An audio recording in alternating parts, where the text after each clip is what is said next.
Another option with limited materials at home is just to work with drawing and looking at negative space. This is a really useful way of working if you're thinking about doing a lino print or any sort of print really, because you're thinking about the positive and negative elements. So here is my example. I have drawn the space around a prawn. If you imagine that the prawn that was there is the positive object and I've removed it, the negative space is the area that I've coloured in black. It is the space around the object. So if we go to the task sheet that you'll find in Teams, you can see me developing my earlier food drawing in this style. So we start to see the original drawing and I'm filling in, it's explained here, I'm filling in the background negative space on the plate. I then start to work in some of the outlines. See, I'm beginning to put texture in as well as outline. And then in the third image, you can see that I've started to add texture here to describe the surface of the meat. Into this one, the volume on the sausage. Look at those lines that are rotating and moving across the upper surface. Here into the mushroom, the pattern and the radial lines. So you need to think about the qualities within the drawing. Right, I've decided to do the negative space with a more complex design of the ramen noodle dish. So there is the original design. And I have traced it, most of it at least, traced it onto a piece of tracing paper to transfer onto a piece of paper here, a separate piece, because I don't want to work on the collage version. So in doing so, you'll notice that the design is backwards. That is because I have turned the piece of paper over and just worked on top of it, rather than drawn on the back and then turned it over. I did that to cost a little bit of time because it doesn't bother me that this design is back to front. Now I'm going to try and position the camera on the desk so you can see this happening. Now I have here a range of different pens. All art teachers across the country will be very envious that I have one of the no longer made Beryl Fine writers. But the range of pens helps me with this task, so I can use different pens at different stages. So I've transferred the drawing down. I have put my plate back down. It's the plate I have used originally. Obviously you can use any plate, but this is the one that fits the earlier drawing. And I'm going to draw a clean outline with a standard felt tip. So this is your standard felt tip size. I am keeping the pen vertical at this time. Otherwise you might end up with a kind of wobbly outline. I've seen that happen in some of our year 7 and 8 drawings so far. I left the plate in position just for a minute or two to let the pen dry. When the pen is wet around the edge of the plate, it could smudge onto your drawing or onto the piece of paper or onto your hands. So if you just let it sit for a moment, you will avoid the smudge. Now, within this design, there were lots of things that I didn't draw in that I'm now going to start adding in a little bit more detail. I'm doing this very lightly because I want the pen to dominate the work. I'll be back in just a moment when I've done some more drawing. I've drawn most of the elements back in, the sesame seeds, the mushrooms, those were things that were missing a moment ago. I'm showing you that I am using a cheat, I'm using a template to draw this circle on the egg. I don't really fancy drawing that freehand again. So I now have the design and now I'm going to start committing to the pen. Now it's going to take some thought because how are we going to decide what is the background area? It's not as obvious as the plate was with the mushrooms and the breakfast items. So I'm going to start with the broth, the background area, and I'm going to look into here. So I'm going to just work around the objects into this section. I've got to be quite careful that I don't draw into the objects because it is the negative space, it is the shape of that mushroom that really matters. This background area is going to be full of pen in a few minutes. So I'm just drawing into these spaces. Now I have no idea at this point in time how I'm quite going to do those noodles, but this is part of the fun of it because I'll have to problem solve along the way. I like the problem solve aspect of this more than anything else. Now because this area is going to be filled with black, those sesame seeds here will probably have to be left white. I could do a shape and then put black in the center so it's like an outline section, but I don't want to. I'm just going to draw a shape. I'm going to draw it slightly bigger than the area that I have. Now do not be tempted to get a rubber and rub anything out at this stage, because the rubber will smudge the wet felt tip. The felt tip has got water in it. It needs to absorb into the paper and dry out before we take a rubber or anything that could smudge it. Notice my hand is well away from the working area. Now orientate your work to do this easily. I'm only doing a section to show you what I'm talking about to begin with.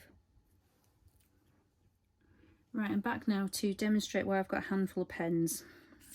I keep them in my left hand as I draw with my right hand quite often. So into here, it's a larger area, so I'm going to use the larger, fatter pen to fill it out. If you don't have a larger pen, you're going to just be using the medium size. So I also have the fine pen, the rare pen, the legendary rare pen. I'm going to have to move around so I can draw this. See to here, the arc of this line of the noodle is a problem for me because it's going to have to be very tight and fine. So what I'm doing now, if you see, maybe hard for you to see how I'm just crisping off those corners and sharpening up the drawing. The screen of my laptop just went dark. If it's just gone darker onto your view. But this level of attention to detail is how we get up to the very, very high marks. It shows a lot of care and a bit more refinement in your drawing. So I might go into here because it's a bit fiddly with my medium rather than my fat pen, because I want to go around my sesame seeds. And off I go and I fill in that section.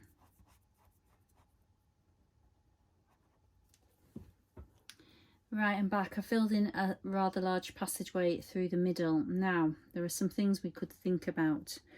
Obviously, I have not gone round all my fiddly little corners with the fine liner yet, but I'm going to do some thinking here. Now, because I filled in the broth area there, the liquid area, the background area, negative space, it forces these chilies to become like a light area. Now I've not drawn the seeds that were in the original. If you can think back to the original design, I've drawn a couple of seeds in each one of these voids. I could still do that, but then I need to think about the noodles that are going to come across here. Now I've changed the position of the noodles from the original design, if you remember it, but it doesn't matter if you don't. I've got a passage here and I have a passage over here as well. Now I'm thinking of drawing it like a parallel line that I fill in a section in between each noodle, so it isn't just this big tram line.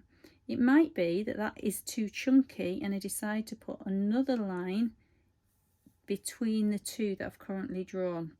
I'm going to have to work this out as I go. Also, if you think about the pak choi, the leaf, the foliage bit, is dark and the stem is light. So what I might do is I might fill in some of this area, leaving the veins in the leaf. So that would make that a dark area. So I might want some quite light area into this background. So I have to think about the relationship between these things. Where there's a seed fallen on top of a noodle, I don't know if that's going to be a light or dark area yet. So at the moment, I do not want to shade it. They're currently light if they're on black, but there might be a counter change, meaning that they are the opposite when they come onto the light area. So it might be a solid fill if that stayed a light area. We will have to decide as we go. These are the things you have to think about. It is a problem solving challenge.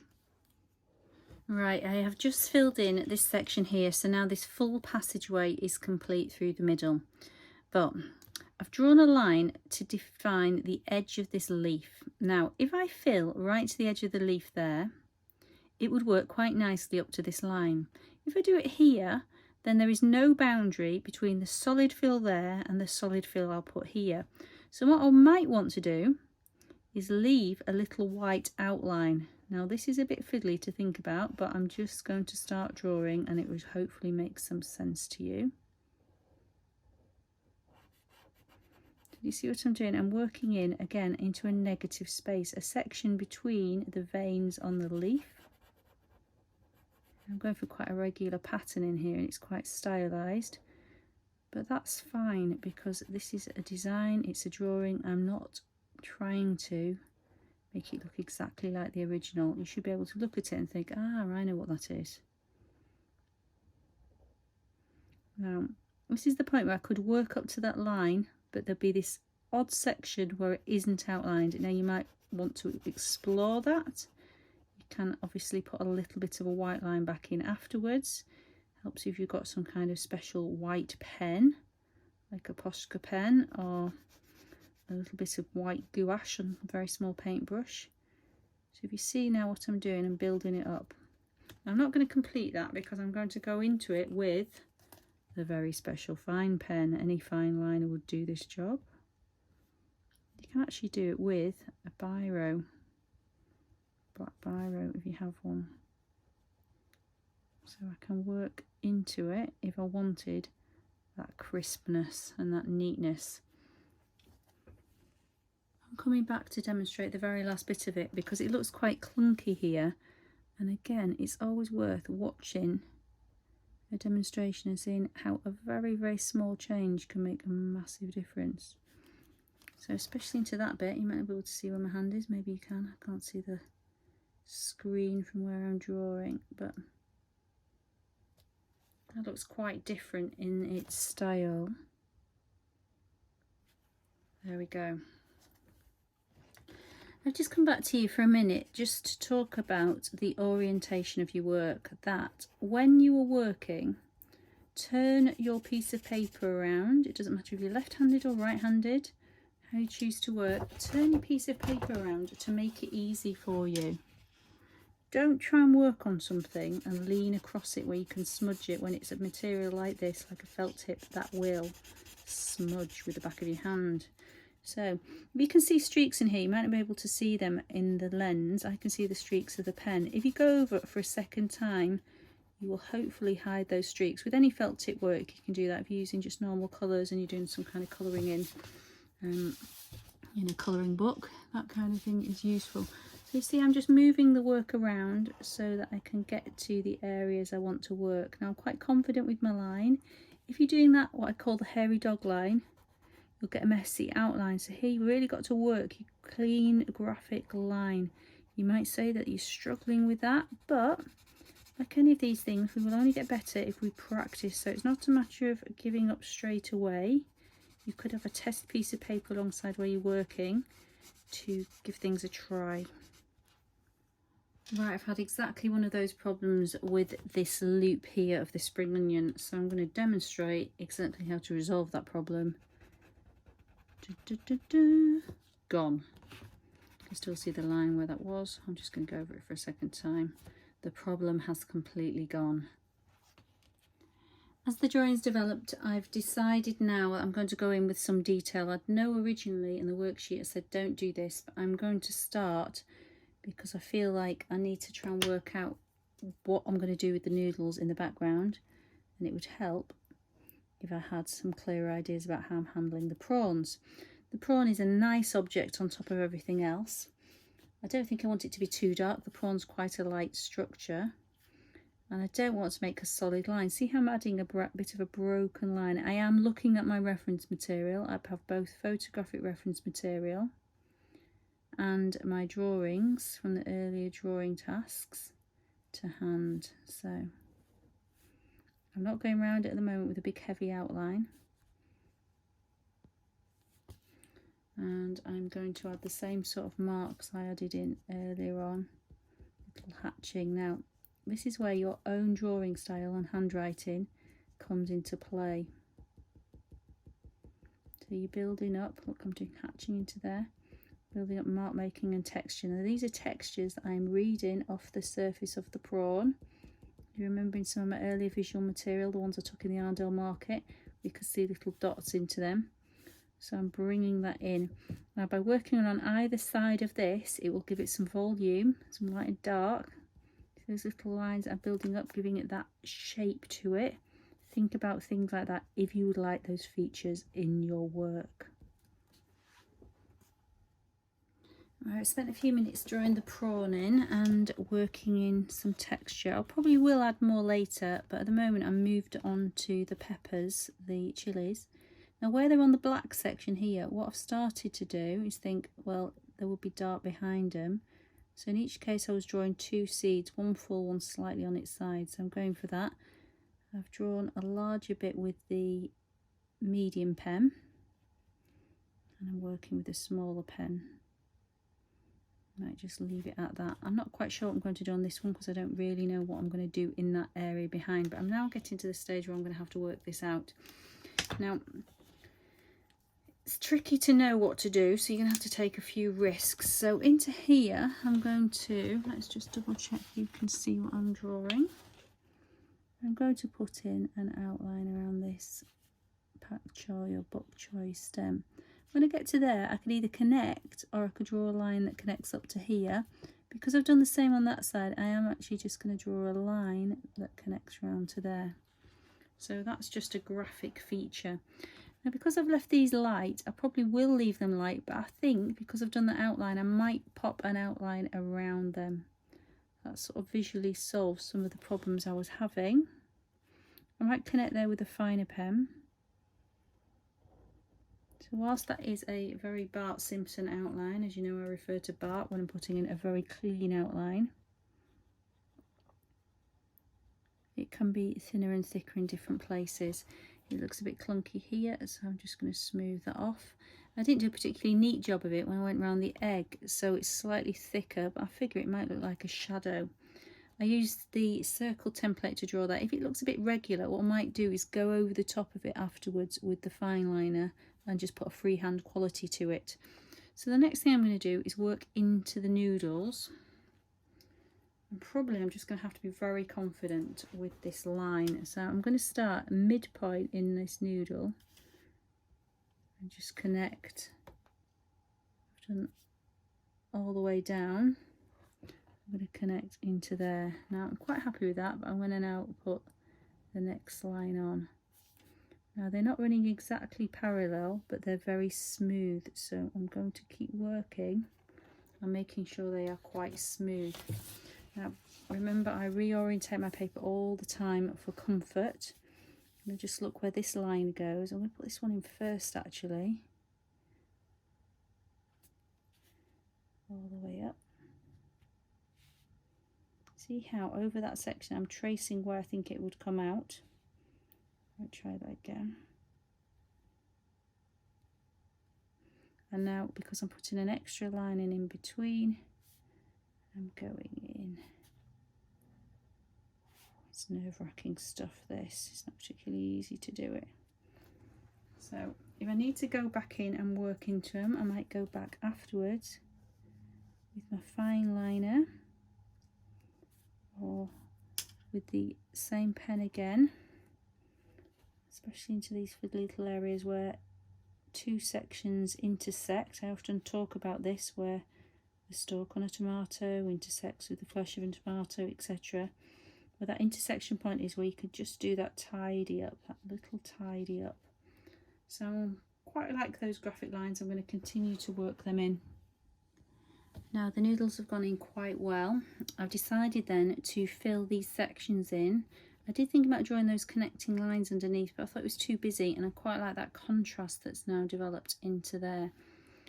I'm not sure about this very end noodle here, and if I'm not happy with it later, I'll probably just fill that one in so it would knock one line all the way off down the side, but I'll decide later. So what I'm doing now is on the egg yolk, I thought rather than freehand over that line, I thought I'd add some texture.